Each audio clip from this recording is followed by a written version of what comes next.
Okay. So if you recall, still basic understanding of the structure of government is that there are three branches, or we call it as department, and they are equal in each other. So of course, the president is the one who executes the law, legislative the one who makes the law, and the judiciary or a judicial department interprets the law. So the powers vested um, to execute the law is in the president. The power to make the law is in the legislative, and the power to interpret the law is vested in the Supreme Court or the judicial branch. So we go to the what are the powers of the president. Okay. So first of all, we have the power of control, which means that the president. Sorry. Okay. Thank you for reminding again. Okay. So thank you for reminding. I forgot to press the mute. Okay. So let's discuss today the three branches. Okay. Of course we'll focus first on the executive branch. There are three departments, if you recall. These are equal in power, equal in each other, such that if you are asked to illustrate the structure of the government, these three must appear, and no one is above the other. So we have the legislative branch, the one that makes the law, which comes from the word leges, which means the law. And then we have the executive branch or department, the one that will execute the law passed by Congress. And then in case of conflict, there's another department, we call it as the judicial branch or department, which power is to interpret the law. Okay? So where is the power vested? It is vested only in the president, okay, which is one person, whereas in the legislative branch is vested in Congress. It's a group composing the Senate, which is 24, and then not more than 250 members, okay, from congressmen, and 20% come from the party list. So while in the other department, which is the judicial department, the power is vested in Supreme Court, which is composed of 15 associate justices, including its chief justice. Okay. So now, what are the powers of the president? The president actually can create its alter ego, known as the department heads, okay, or we call it as the cabinet members, which leads or manages the entire departments, okay, of the Philippines. Example of which is the Department of Education, Department of Public Works and Highways, Department of Energy, all that, okay. The people heading those departments is appointed by the president, okay, at the pleasure of the president, subject again to the approval of the Commission on Appointments if those who are appointed are qualified. Okay, if not qualified, then again he can choose another at his pleasure until such time that there is somebody who will be qualified. Okay, so later on we're going to discuss the composition of the Commission on Appointments. It is a body of the government that will screen or scrutinize whether those appointed are qualified. Now, um, what are the ordinance power of the president aside from he heads or appoints the different secretary of the department, and then the bureau under the department, and the offices under each bureaus? Okay. Um, he also has an ordinance power. And what do you mean by ordinance power? He is like um, heads of the local government units where he can actually pass a law. It's known as the ordinance power. So in general, the power of the president is to make it sure that the laws are faithfully executed. So those laws passed by legislator must be executed faithfully by the president. Okay, that's how the government works. One department is independent, and yet they can check each other under the principle of checks and balance. The executive orders, or EO, which we discussed, this is actually an executive order, acts of the president providing rules of a general and permanent character in implementation or execution of constitutional or statutory powers shall be promulgated in executive orders. As distinguished that from the other term or word, okay, similar to that is the PD, presidential decree. During the time of Marcos, where the government was under the parliamentary, the order or law that he passed is called the presidential decree. While the law that is passed by the batasan, okay, or Congress at the time is called the Batas Pambansa or BP. Okay? So if you notice there are laws which is BP or Batas Pambansa, you know how or when what it was it promulgated. Okay? Or if it's EO, apart from PD, then you know the years perhaps when it was promulgated. Now, how about administrative orders? Acts of the president which relate to a particular aspect, okay, of government operations in pursuance to his duties as administrative head, okay, shall be promulgated in administrative orders. Take note, there's a distinct um, line that will distinguish executive order from administrative order, but we have to understand its distinction. It's a thin line actually. Okay, so for executive order, these are rules of general or permanent character, implementation or execution of the constitution or the law. The constitution or the law, okay, in order for it to be effective. Okay, we call it as executive order. He cannot just make any law without basis, or we call it as executive order. So it must be in line with what is in the constitution or a law, okay, for him to make an executive order. The executive order, by the way, is equal to a law. Okay. How about administrative order? Is it equal with executive order? Now, the president relate to a particular aspect of governmental operation. Okay. So the keyword here that you have to understand is governmental operations. Okay, in performance or in pursuance to his duties as administrative head. So here's Congress who makes the law, but as to its implementation, it will be the president. So in order for him to functionally, okay, or in order there will be an execution of the laws, then he can make an administrative orders. Okay, so of course it may not be the president himself doing it, but he can actually assign to his um, secretary or department heads for implementation. Okay.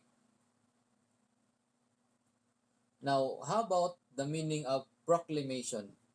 It is an act of the president fixing a date, okay, or declaring status or a condition of public moment or interest upon the existence of which the operation of a specific law or regulation is made to depend, shall be promulgated in proclamations which shall be in force of an executive order. So, what is the difference here? This may be temporary, applies only to a certain condition or status, okay, for a public moment. So, what are those? Probably maybe in a form of a proclamation, okay, holidays, declaring holidays. Okay, may proclaim it as transferring one day. Let us say the holiday falls on on Saturday, maybe move to another day. That's what the other previous presidents do, okay, to to add more holidays so that the vacation will be longer than usual, and later on the people or the workers may go home and spend their time with their families. Okay, it's even called as an economic holiday for the president. Now, how about the meaning of a memorandum order? Okay, acts of the president on matters of administrative detail or of subordinate or temporary interest which only concern of a particular officer or office of the government shall be embodied in a memorandum orders. So, in other words, when I say memorandum orders, addressed only to a certain office or body of the government. It may not be applicable to all, okay? Because when we say memorandum order, it's only a detailed instruction to its subordinates. Okay, for example, instructing the Department of Public Works and Highways as to how it will address the victim of Odette, and then that is in a form of memorandum orders. Okay, commanding a particular department to do something. How about memorandum circular? Acts of the President on matters relating to internal administration, okay, which the President desires to bring to the attention of or all or some of the departments, agencies, bureaus in the government in or for information or compliance, okay, shall be embodied in a memorandum circular. So it's only for compliance. How about the the change of the word West Philippines, South China Sea now to West Philippine Sea, ordering all map makers and instruction, and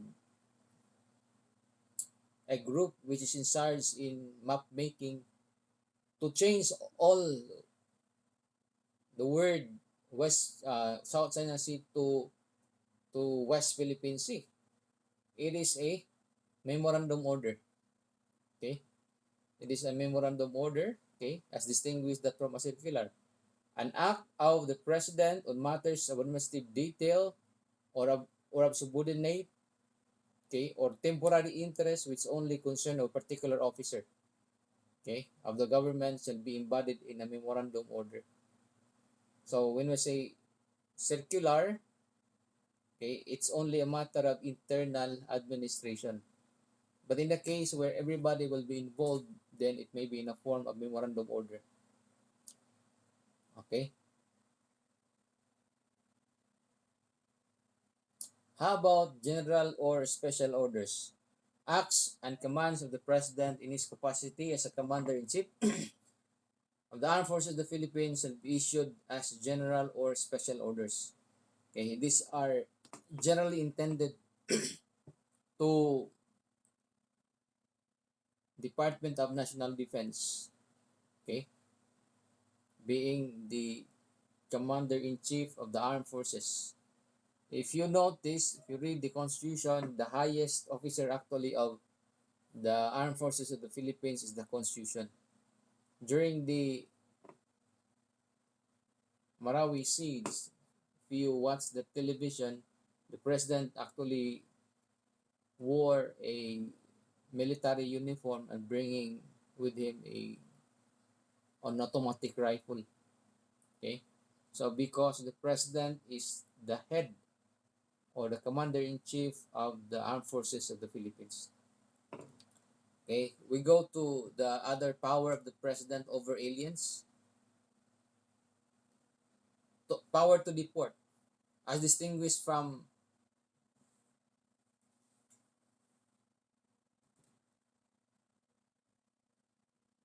expelling, okay, an alien. Okay, what is the other term for deport or similar term to deport? An opposite of that is to extradite. Okay, um, Deport, what are reasons for deportation? Normally, it's undesirable alien. Okay? If a foreigner who stays in the Philippines misbehave, not necessarily committing a crime, may be deported back to their country. If they do not behave like a Filipino citizen, or their behavior is so gross, even if it is not committing a crime, then the president may deport them or send them back to where they come from. Okay, so as the president wishes, then anybody may be deported as long as he becomes an undesirable alien. What is the principle behind that? The principle is that those who are sojourning or living in the Philippines must obey its laws. Okay, and basically it's only intended for Filipinos who are living here in the Philippines. If you are not living here in the Philippines, then you have to behave because this is not your land. Okay, your coming here to our country is only a privilege which may be revoked at will or even without any further reason, as long as, or if the president sees that your face is not worthy to be here, then he can order anybody to be deported. Well, as distinguished that from other term, an expatriation, okay, meaning you will be brought back, or extradition, you will be taken forcefully to be here for to face the crime, provided that there is an agreement between two countries, the receiving country and the other country where you are hiding. So you will be brought back here to face the crime, okay, provided that the crime you committed here is also punishable in the country where you are living, and provided also that there is an extradition treaty. If you go to a country where Philippines is no extradition, like Malaysia, then you are free and you cannot be arrested and you cannot be brought back here for trial. Okay?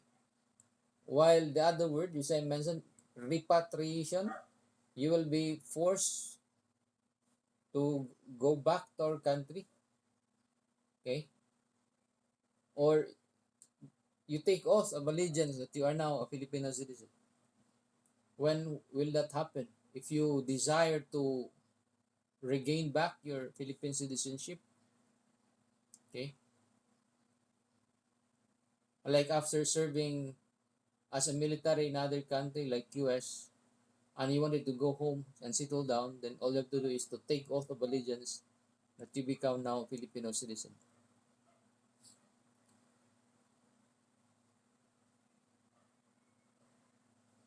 Now, the power to change non-immigrant status of aliens. Okay?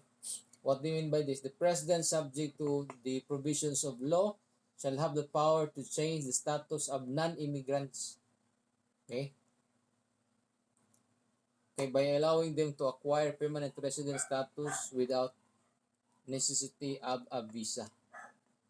It is a power vested in the executive branch, but there is also an equivalent power vested in another branch, and that is the court. All you have to do is to apply in court whether you wanted to become Filipino citizen or you apply for naturalization. Okay? After taking oath of allegiance and provided that you have repossessed none of the disqualifications, you will become Filipino citizen. In history, Ferdinand Marcos was able to make Filipino out of these American basketball players to fight the Jones Cup at the time. We did not have good players, so we invited them to come, and then we give them through through the president proclamation a Filipino citizenship. Okay.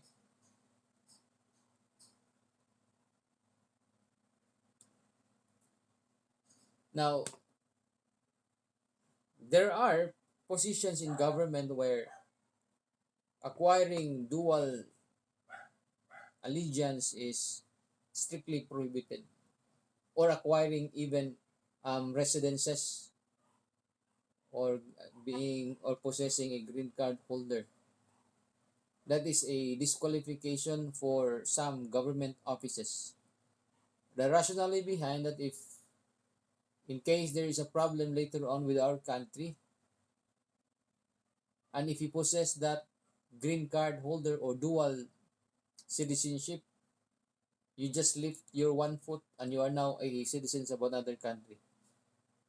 So it's a disqualification, because as much as possible, those who want to serve in our country must die in our country. Not that when times comes like what happened in Ukraine, you go to another country and enjoy, while the rest, while the people are suffering. Okay, so should you wish to serve the country, like being in a public office, you are willing to die for your country. That is why the laws we have prohibits acquiring dual allegiance. Okay, and the proof of that dual allegiance is when you have green card, when you possess green card holder, or residents of foreign country or US. Now, the power over aliens under the general principles of international law, the president shall exercise with respect to aliens in the Philippines as powers as are recognized by the generally accepted principles of international law. So, what does that mean? Simply means that aliens should be treated equally. Okay? So, we have the principle of reciprocity. If our Filipinos treated well in their country, or they have been given rights which an aliens rights which are enjoyed by the citizens of their country, then those citizens of their country who are here in the Philippines will also be treated equally, and should be given the same privilege.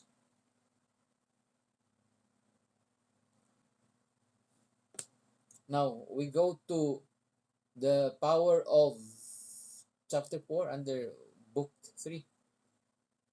Powers of eminent domain, a cheat, land reservation, and recovery of ill-gotten wealth. Okay, if you recall in your class in Constitution, there are three inherent powers of the state: power of eminent domain, power of taxation, and the police power. We discussed this power of eminent domain of the president. The president shall determine whether it is necessary or advantageous to exercise the power of eminent domain in behalf of the national government, and direct the Solicitor General, whenever he deems the action advisable, to institute expropriation proceedings in the proper court. Generally, the power to expropriate is in the national government. The power exercised by the local government units in the exercise of its eminent domain is only delegated. Okay? So by the fact that the state exercise that police power, the exercise of eminent domain, or the right of the state to take private property for public use, redounds to the local government units. But as to how, or the process of its execution really differs. Okay? Why it differs? Because the government, upon payment of a certain percentage to the local, to the owner, okay, of the amount of the property, it can actually take possession of the property. Okay? What I'm saying here is that, or the topic actually talks about the ownership or the taking of private property for public use, and that's actually an exercise of the power of eminent domain. The owner of the Philippines is the state itself. Okay, that's why it can get if it's needed. But they have actually the owner itself is also an owner. Only when the government use it for public purpose, he can do that, but the owner should be or must be paid. Okay, and what do you call that process? It's called expropriation. Okay, it is a proceeding in court where if the owner will not agree as to the price of the property that will be taken to be used by government, then there will be court proceedings to determine the value of the property that will be paid by government, and the determination of the just compensation is based on the fair market value, and the fair market value is determined, okay, by the Bureau of Internal Revenue based on the zoning valuation of the property, based on the zoning valuation.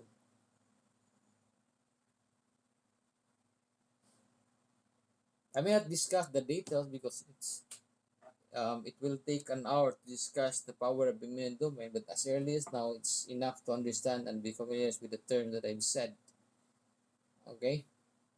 So we go to know the power of direct is cheat or reservation proceedings. The President shall direct the Solicitor General to institute is cheat, okay, or reservation proceedings over all lands transferred or assigned to persons disqualified under the Constitution to acquire land.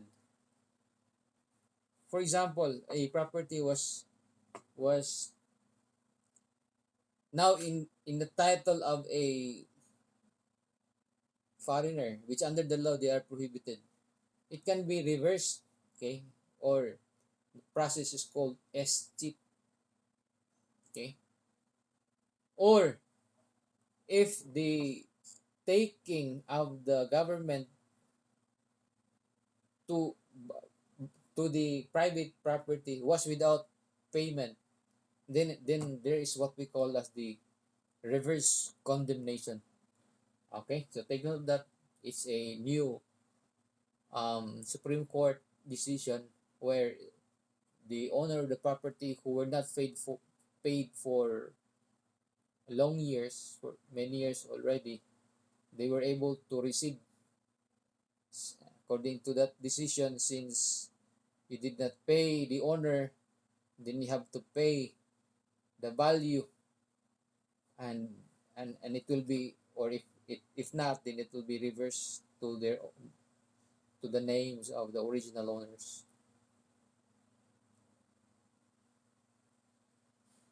Are you still there?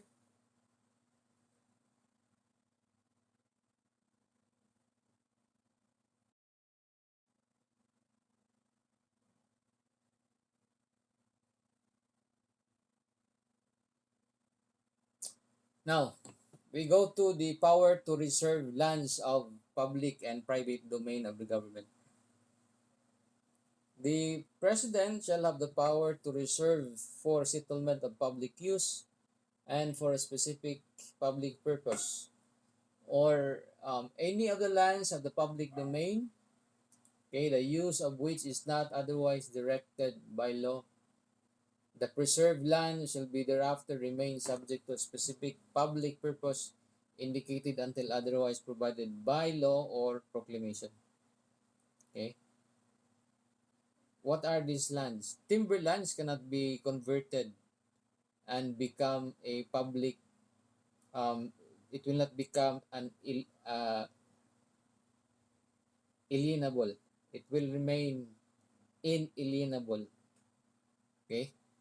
The requirement when it will become an alienable, okay, alienable,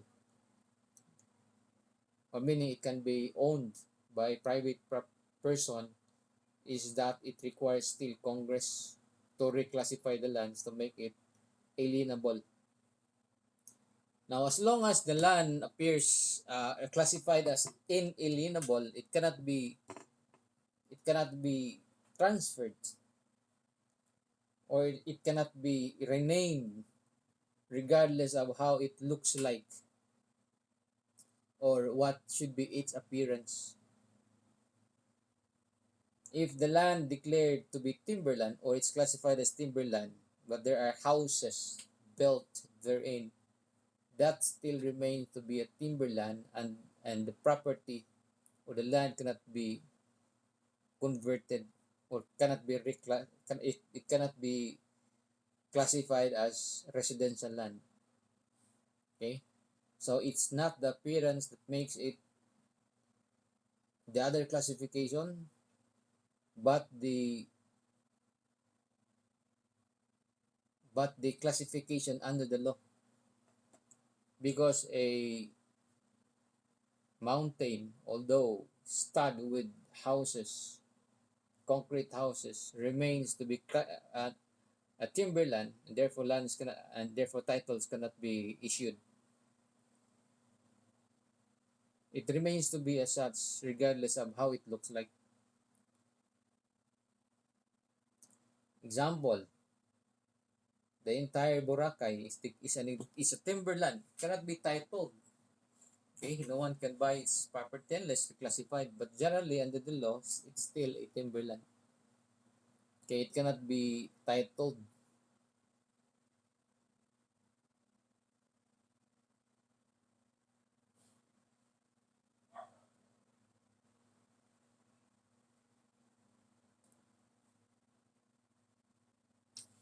Now, the president shall also have the power to reserve from sale and other disposition of specific public uses for purposes. Okay,